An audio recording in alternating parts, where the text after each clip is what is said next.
नमस्कार साथियों, मैं विष्णु सर। आप सभी का स्वागत है मेरे यूट्यूब चैनल विष्णु टेक्निकल गुरु में। आज हम आपके लिए टीईटी सुप्रीम कोर्ट संबंधित एक महत्वपूर्ण अपडेट लेकर आए हैं, जिसमें टीईटी के नियमों में कुछ संशोधन किया जाए। वीडियो की शुरुआत करने से पहले आपसे हमारा रिक्वेस्ट है, जो भी हमारे नए साथी है वो हमारे चैनल को सबसे पहले अवश्य सब्सक्राइब कर ले, ताकि आपको वीडियो के हर नोटिफिकेशन सबसे पहले प्राप्त हो सके।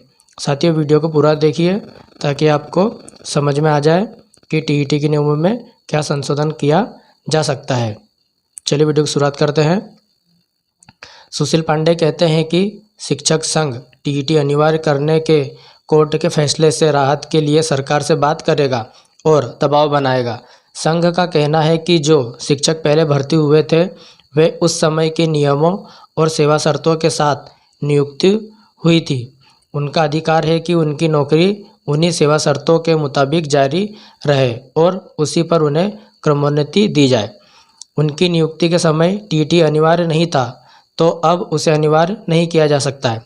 साथियों, कोर्ट का आदेश आया है। ऐसे में संघ राज्य सरकारों से और केंद्र से मांग करेगा कि वे नियम कानूनों में संशोधन कर ये घोषित करे कि जिन नियमों और सेवा शर्तों के तहत शिक्षकों की नियुक्ति हुई थी, उनकी नौकरी उसी के तहत जारी रहेगी और उसी के मुताबिक उन्हें क्रमोन्नति मिलेगी। साथियों, शिक्षक संघ का पहला जोर सरकार से राहत पाने का होगा, लेकिन वे इसके साथ ही कानूनी विकल्पों पर भी विचार कर रहे हैं और इसके लिए वकीलों से विचार विमर्श चल रहा है। साथियों, अब सरकार और कोर्ट से ध्यान देने की अपील की गई है, जिसमें शिक्षक संघ का कहना है कि शिक्षकों की कई श्रेणियां हैं जो टीईटी के लिए आवेदन ही नहीं कर सकते हैं, जैसे मृतक आश्रित शिक्षक जिन्हें प्रशिक्षण से छूट दी गई थी, वो अब टीईटी आवेदन नहीं कर सकते हैं। टीईटी के लिए हर राज्य में आयु सीमा तय है और सीटीईटी के लिए भी आयु सीमा तय है, तो उस समय आयु सीमा को पार कर चुके हैं वे भी टीईटी नहीं कर सकते हैं। इंटरमीडिएट के बाद नौकरी पाने वाले और बीएड व बीपीएड उत्तीर्ण शिक्षक भी टीईटी के लिए आवेदन नहीं कर सकते हैं, क्योंकि टीईटी के लिए स्नातक के साथ बीटीसी या डीएलएड होनी चाहिए। इसके लिए टीईटी की नियमावली में भी संशोधन करना पड़ेगा। साथियों, इन दिक्कतों पर सरकार और कोर्ट को ध्यान देना होगा। इसके लिए कोर्ट में भी पुनर्विचार याचिकाएं दाखिल की जाएगी।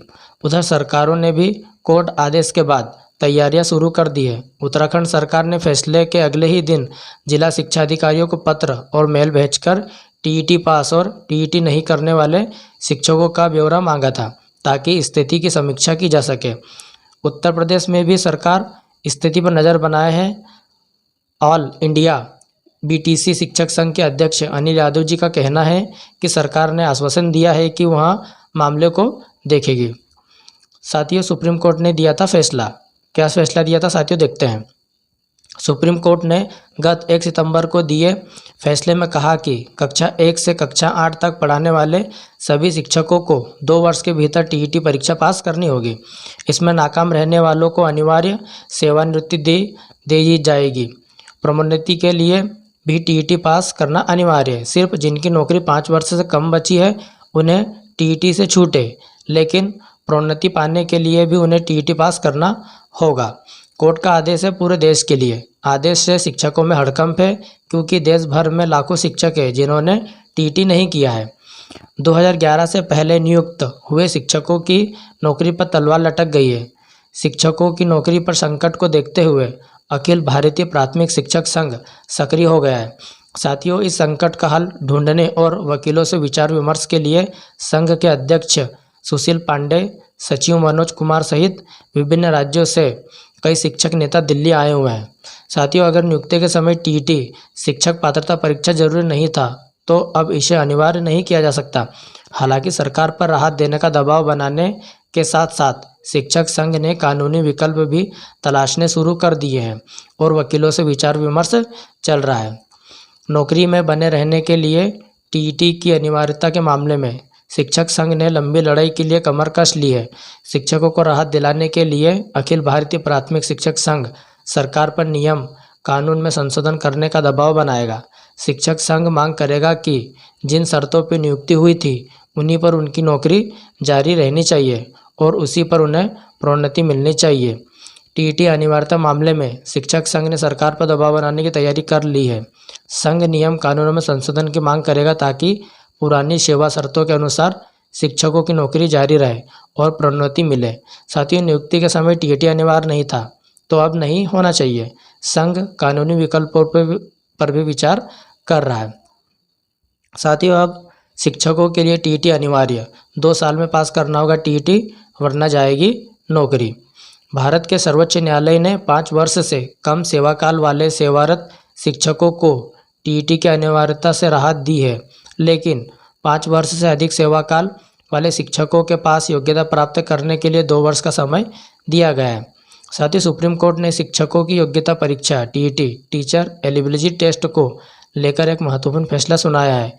यह फैसला विशेष रूप से उन सेवा में रहे शिक्षकों के लिए अहम है जिन्होंने लंबे समय से शिक्षण पेशे में है लेकिन टीईटी पास नहीं किया है।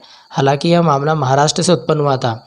इसके प्रभाव पूरे देश में शिक्षा क्षेत्र में चर्चा का विषय बन गए हैं। साथियों, अब देखने वाली बात यह है, 5 साल से कम सेवा शेष होने वाले शिक्षक। सुप्रीम कोर्ट ने उन वरिष्ठ शिक्षकों को बड़ी राहत दी है जिनके सेवानिवृत्ति तक 5 साल से कम समय बचा है। इन शिक्षकों को टीईटी परीक्षा देने की आवश्यकता नहीं होगी और वे सामान्य प्रक्रिया के अनुसार अपनी सेवा समाप्त कर सकते हैं। परंतु साथियों, 5 साल से अधिक सेवा शेष वाले होने वाले शिक्षक, जिन शिक्षकों की नियुक्ति RT right to education act लागू होने से पहले हुई थी और जिनके 5 साल से अधिक सेवा शेष है, उन्हें अगले 2 साल के भीतर टीईटी पास करना अनिवार्य होगा। इस अवधि में टीईटी पास नहीं करने पर नौकरी को लेकर अनिश्चितता उत्पन्न हो सकती है।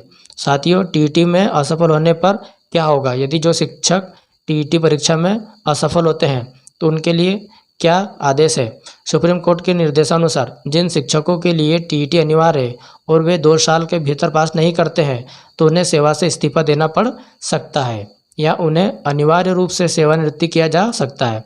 हालांकि ऐसे मामलों में शिक्षकों को उनके सभी अंतिम लाभ जैसे ग्रेजुटी और पेंशन प्राप्त होंगे, बशर्ते वह आवश्यक न्यूनतम सेवा अवधि पूरी कर चुके हो। यदि सेवा अवधि पूरी नहीं है तो संबंधित विभाग से विचार करने के लिए प्रतिनिधित्व किया जा सकता है।